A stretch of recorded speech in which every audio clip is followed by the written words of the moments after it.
Good Monday, everyone. Remember, we whisper on Mondays because it's a long weekend and we're just relaxing back into Mondays. I feel like I'm in kindergarten right now, Tori. Welcome. Did everyone bring their pasted bunnies? That's wonderful.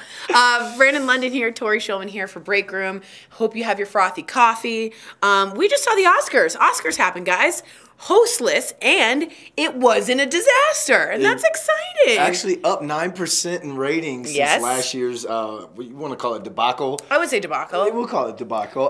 Up 9%. From the lowest it's ever been, so that's good. Me personally, when I watch an Oscars, which I've probably only been watching Oscars for about 5 years now, when I wanted to switch over from professional football to entertainment, I had to realize who everyone was. And I remember the first time I watched the Oscars at an Oscars party. We want to know how you guys' Oscars party was. Michael Caine won something. And I go, oh, that's Alfred from Batman. And everyone looks at me and goes, you know him only as Alfred from Batman? He's one of England's greatest theatrical stars. That's my Oscars low moment. But I thought last night was cool. I really like the speeches. Yeah. You know, the ones without the political messages behind it. But I thought Lady Gaga had a great speech. I thought Hannah Beachler had a great speech. Because when you're talking about how hard you have to work to get to a certain moment, I think the kids need to hear that. And Hannah says that, I give strength to all those who come next to keep going, to never give up. She's the first black woman to win Best Production Design. And she had the coolest thing over here, and the glasses and the hair. She looked fabulous. Yeah, and I think the kids at home need to hear that. I think there's people at home that need to hear it, because let's say they're going into this world of entertainment, or they want to be a CEO sometimes. There's ups and downs. There's people. Rough patches. You leave your family and you got one family member saying, hey, you should join the company business, or you should be doing this. But no, you're an artist. You want to go live on your own somewhere and climb some sort of corporate ladder, or just to get to live your dreams. And I feel as though those are the best moments when it comes to award shows. Yeah, when they really hit the pinnacle. Yeah. I agree with you. And Gaga said there's a long discipline. Now, let's all just get over the fact we all got pregnant when Lady Gaga looked at Bradley Cooper in that moment and they sat in the piano. Everyone's talking about it because people are saying, do Gaga and Bradley really have something? What was so cool about that moment, if you didn't know, was it was one shot. It was one take. And the camera was behind the piano. Yeah. And they arose from their seats, which was awesome. And we did it from the back, so it was very A Star is Born, because you saw the crowd and them performing. I thought it was a great performance. I really liked it. Gaga, we all knew was going to win. She wore a $30 million diamond, okay? And that diamond, the last time that yellow diamond was worn was at Breakfast at Tiffany's on Audrey Hepburn. So it was a very Audrey look. Remember, her hair was up like that, the black, sort of the A-line look. It was a ball gown. I thought she looked great. You really think they have something going on, or is that just great acting? You have a job to do. Can I be honest? Yes. I think Bradley's acting. I think Gaga seems a little Gaga, but maybe she's a great actress. She did break off the engagement. Right, we don't know why, but I think a lot of people were tweeting about Bradley Cooper's girlfriend, who is a Russian supermodel, Irina. She was like this. Can't wait till you get back to your seat. Yeah, so there was a lot going on there, but all I will say, I thought the Oscars, better than I thought it was going to be. Yep. Shortest Oscars there's ever been. It was 3 hours, 16 minutes, so that's nice, because usually those take up a lot of time when they do the whole I have pizza for everyone. How crazy. Which is exciting. Regina King, of course, won within 8 minutes of starting the telecast. Which is good. Which was great because we got right to it. She thanked her mom. I'm sobbing as she wins.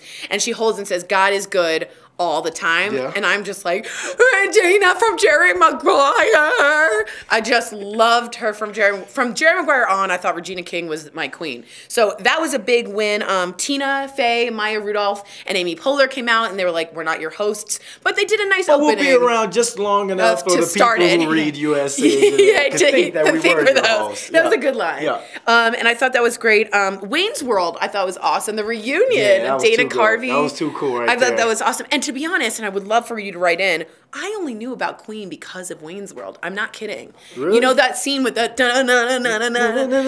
Bohemian Rhapsody? That opened up Queen to an entirely new generation. Mike Myers was actually in Bohemian Rhapsody because they put him in as a cameo because he created Queen again. So to have those two open up Bohemian Rhapsody, I thought was a very nice touch. I know Queen through We Are the Champions. That's obviously the football. That's like a football sports thing. Of course. So I couldn't tell you who's who or who's in the band. Right. I just know, oh, the world. Of the world. And, of course, Adam Lambert, who's now with Queen. He won didn't win American Idol, but came as a finalist. He became the new front man for Queen. Okay. So he opened up the whole Oscars, and it was a really fun time. And, I was excited. Bobby, let's talk just really quick. Outfits. We have to talk about Billy Porter's tuxedo gown from Pose. He wore a full tuxedo with a skirt, ball gown.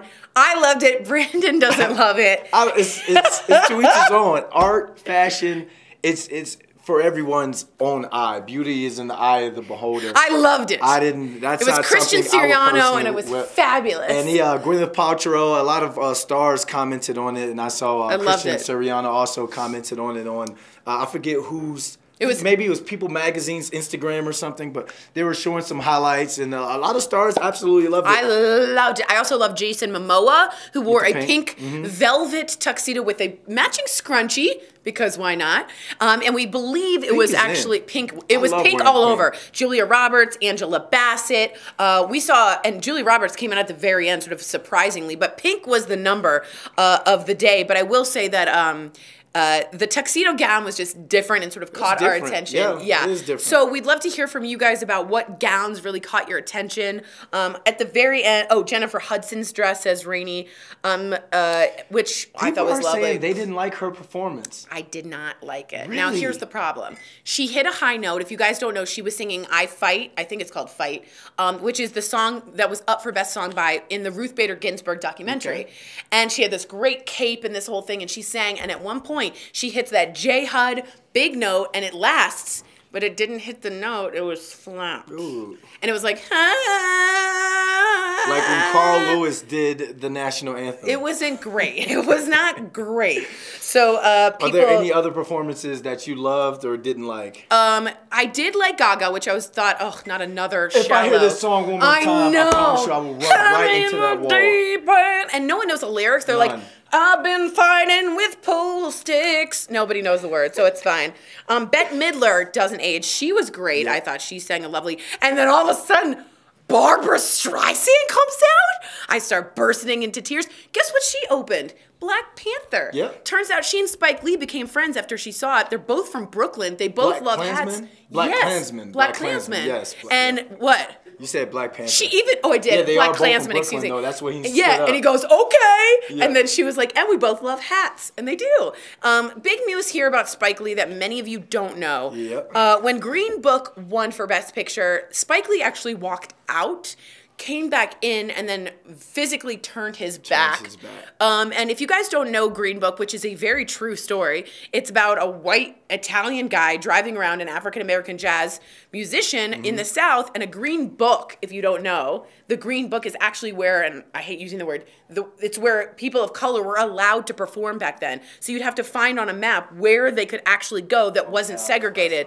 Yeah, to sleep, to stay, to eat. So it's called the Green Book. And Peter Farrelly directed it. Of course, if you don't know, the Farrelly brothers directed Dumb and Dumber. There's something about Mary. So weird to see Peter Farrelly do this. However, Spike finds this a white savior trope of a movie, which means Mahershala Ali couldn't have made it without Vigo, the white guy, coming to save him.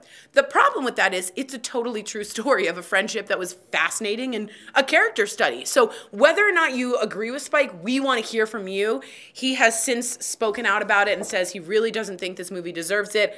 But regardless, if he did or he didn't, it's not his place to disrespect people's hard work like that. I understand where he's coming from because I read a lot of the comments on what you can call Black Twitter or whatever. Which like Spike Lee talked about Black Twitter. Or comments and stuff as well. And you know, a lot of African Americans really do feel as though sometimes some movies don't get credit unless it is a white savior sort of movie. But at that moment, at the Oscars, that's what's wrong with everything right now. Everyone wants to resist and protest and try and be some sort of offensive to someone.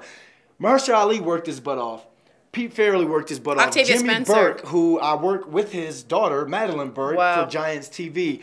She's told me the story behind that and how it almost didn't get made. And a lot of blood, sweat, and tears went to that. For you to disrespect one of your peers like that, it's just, it's unfair. I agree. You're not showing any signs of civility. I agree. And then you also come out and he has this speech that, which it really hit to me because, like he said, 400 years ago was when slavery kind of started in the United States when they were brought to Jamestown. 1619. I grew up in Virginia, so I know all about Jamestown, Colonial Williamsburg. My father's a head football coach at William and Mary right now. So to see where we've gone and how we honor our ancestors.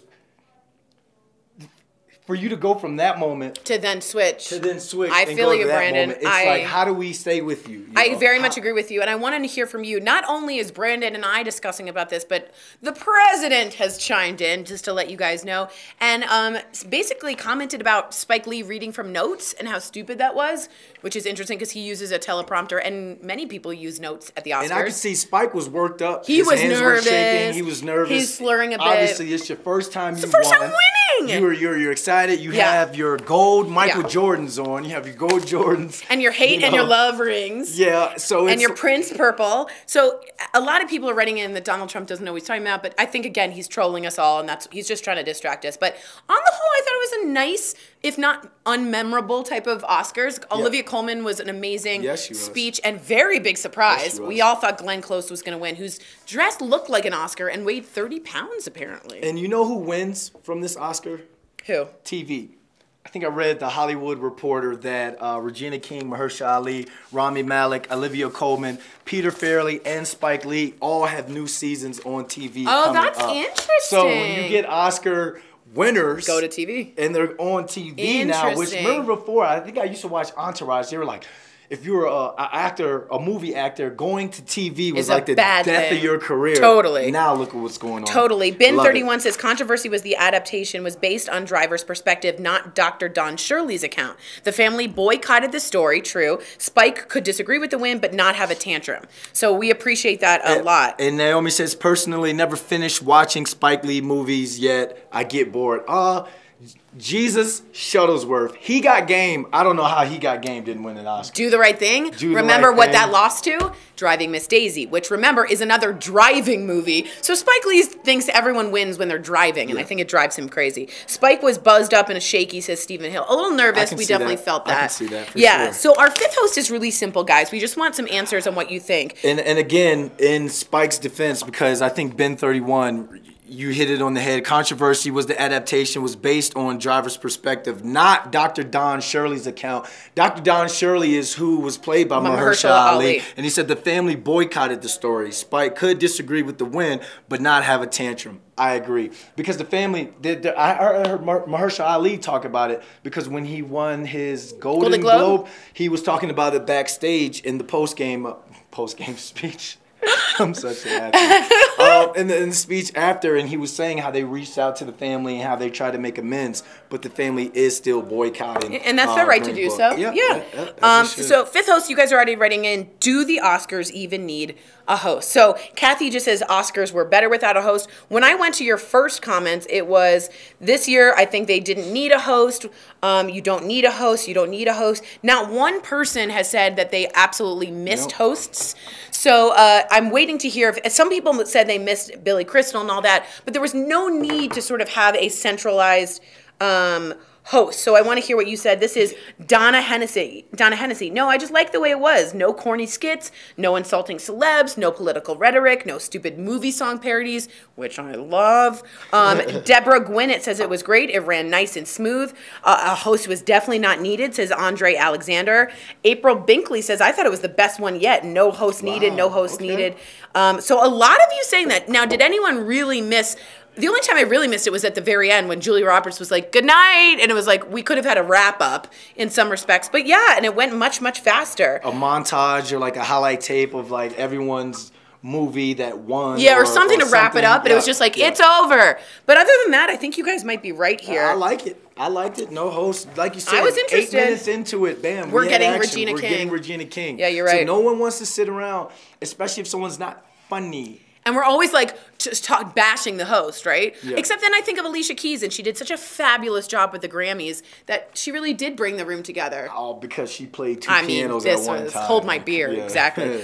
We want to give you guys a trending story really quick right now. R. Kelly, as we know, has been charged with 10 counts of sexual abuse, misconduct. Now, 4 victims are being used. Now, 3 of the victims are not being named, just their initials branded, because they were at the time aged 13 to 17. The 4th person, we don't know who it is yet. We are keeping that person safe. But just so you know, the judge on Saturday set a bond at $1 million. Of course, you only have to pay 10%. He cannot afford it. So R. Kelly right now cannot afford the $100,000 bail, which was very surprising. At one point, he was up to $150 million.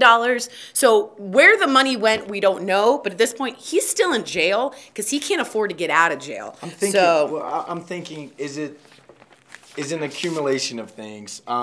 Is mismanagement, bad contracts, bad Spotify, the Mute R. Kelly movement that's going on. That's why he's doing all these shows in different countries right now, touring. And then is he trying to save money to put together some sort of legal defense? Right. I don't know. It's going to cost a lot of money for him to try and get out of this situation. Huge amount of money. So I'm thinking he's like, hey, if I just stay in a couple days, I can save some money. It's not a bad call. And we'll also let you know that Mark Gregarious, I'm not saying it right, Gregorous. We all know him. He is actually now Jussie Smollett's attorney. So if you guys don't know, he is a very public guy that you've seen cover Michael Jackson, a big defense litigator that can change narratives really fast. He's now claiming, just to let you know, that the personal check for $3,500 given to the two. Yes, I'm so sorry. To the 2 Nigerians was actually for training and nutritional purposes. That on the check. And on the memo, well, it would be stupid if it was like fake attack on the memo of the check. But he really could have done that. So he's going to take a fully different angle, and I bet you he's going to say the Chicago PD has racist past, including Laquan McDonald, where they shot, unfairly. A lot of Chicago problems have happened between African Americans and police. So that's the angle they're pushing. And I think Chicago PD, if you don't know, a very rare thing, the superintendent is going to be on Good Morning America. You rarely see police in the middle of an investigation. Ongoing. Like I said, it's still ongoing. Speaking on Good Morning America, but in my head, this guy is like stopping the Chicago. It's a Chicago. What do you call it? It's a Chicago. Prep piece to say this didn't happen. It's more important to protect Chicago. But anything he says at this point can taint a jury. They could say that he ruined the jury pool because it's going to be within Chicago. Big risk on Eddie Johnson's part. Big risk and on his part. Robin Roberts on GMA kind of touched on that as well. She said legal experts said that this is the most evidence that they've ever seen presented up front. Yeah. And Eddie Johnson kind of agreed with her, but also said that, there's a lot of things you guys don't know as well. So you can see them trying to save face when it comes to trying to battle the image that they have. And he spoke on that. Absolutely. And he said that the racist rhetoric and things that have happened with the Chicago PD over the years. And he said since he's taken over, he's even seen some things. He agrees. He's trying his hardest to get rid of that. But we're seeing this being played out in the court of public opinion. And I don't like that. From now on, I think Chicago PD needs to go mute and just wait until the trial, because right now it's like you're skewing jurors. You're campaigning right now. Yeah, exactly. Skewing and jurors. also, he also saying, just so you guys know, he has more evidence. Again, police definitely kept evidence to themselves. So Rami Malek also, if you guys didn't know, backstage after doing sort of a queen move with his Oscar, he fell off the stage and injured himself so much that paramedics were called. He's fine. He held the Oscar up like no matter what, the Oscar won't get hurt, but he did fall off the stage. So good for Rami to have made 2 awkward award performances, which is amazing. And I can't not bring up that period end of sentence one for best documentary short. It's about getting menstrual pads and menstruation in third world countries for women. And the last thing they said is a period should end a sentence, not a girl's education. And I burst out in tears because in a lot of third world countries, the second you become a woman and you need menstruation and you have to deal with that, you're no longer allowed to go to school. That's how far away that is and how crazy it is. So some big moments for women. And again, one of the ads I just wanted to shout out was Serena Williams' Nike ad. Crazier. Dream crazy. Yeah. If they call you crazy, show them what crazy can do. It was so good. I mean, just speaking on what women have to go through, and I was just one of them that really hit me was the woman with that fences with the hijab. Yeah, the hijab. Everything that she got. And it's like, as an older brother of 5 sisters, well, one's older, so 4 younger sisters. Good math. 3 nieces. You constantly encourage them to do what they want to do in life, and let there be no boundary or no even if it sounds limit. crazy. And I even have a little sister that plays women's professional football. We come from a football world. We're trying to get her into coaching with my father. So it's like we're constantly in my family trying to push the envelope. Not only as African Americans, but also having nieces and sisters and female cousins. I love that. I love that about your family. I absolutely love that commercial. I did too. Of course, Serena had to shout herself out. Oh yeah, winning 23 Grand Slams, having a baby and doing it again. Woo! And then Serena came out and presented, which was great. Yeah. Deborah Stonehouse writing us in, no host, it was great. So all of you really on one page. And I think if you did miss a host, we need your opinion. So make sure you write in. We're getting a ton of people saying, no, I didn't need it. Did you miss a Whoopi or an Amy Poehler? Do you wish that those 3 women had hosted the whole thing? Let us know. We have an awesome DBL Jump for you guys. It's amazing. Where they're going to be reviewing, if you guys don't know, DBL Jump. It's an inside track on what your kids and grandkids are talking about, so you're in the know. So stay tuned for DBL Jump Off. It's about the latest in millennial tech news, so you can seem in the know even though you're not. Cheers. Bowser is taking over Nintendo, How to Train Your Dragon and Anthem reviews are in, and Gwyneth Paltrow bids farewell to the MCU. That's all next in the Jump Off. I'm Abby and welcome to the Jump Off. I'm here to bring you all the latest in gaming, tech, and nerd culture, so let's get started right now. The head of Nintendo is retiring. Reggie Fils-Aimé announced his exit after working at the company for 15 years. And get this, Doug Bowser will take his place as president. Bowser? That's like way too perfect. I thought the character Bowser was named after him, but nope. How to Train Your Dragon 3 is getting good reviews already. At last check, it has a 93% on Rotten Tomatoes, with the critic consensus being that the trilogy works. And make sure to check out our review on YouTube. It's a great movie to see with your kids or grandkids. Let us know what you think. The verdict is in on BioWare's new shooter, Anthem. The highly anticipated shooter fails to deliver on its promise of a great single-player campaign, but it does deliver on post-game content. GameSpot says the best thing about the game is the flight, but boss fights are underwhelming and tedious, while IGN calls the game experience bare bones. Hopefully Anthem will get it together with future content updates for this game, but since the scores are low, I'm gonna say pass. And meantime, say goodbye to Gwyneth Paltrow. She's leaving the MCU. Pepper Potts is no more. If you don't know, Pepper is Iron Man's secretary and girlfriend. She tells Variety that after Avengers Endgame, she's retiring her character. Gwyneth says it's because of the suit and she's too old to be wearing it, but honestly, if I looked like her, I'd be wearing that all the time. That's it for the Jump Off. I'm Abby, and as always, I'll be here every week with the latest in gaming, tech, and nerd culture news. We'll see you next time. Did it. Okay.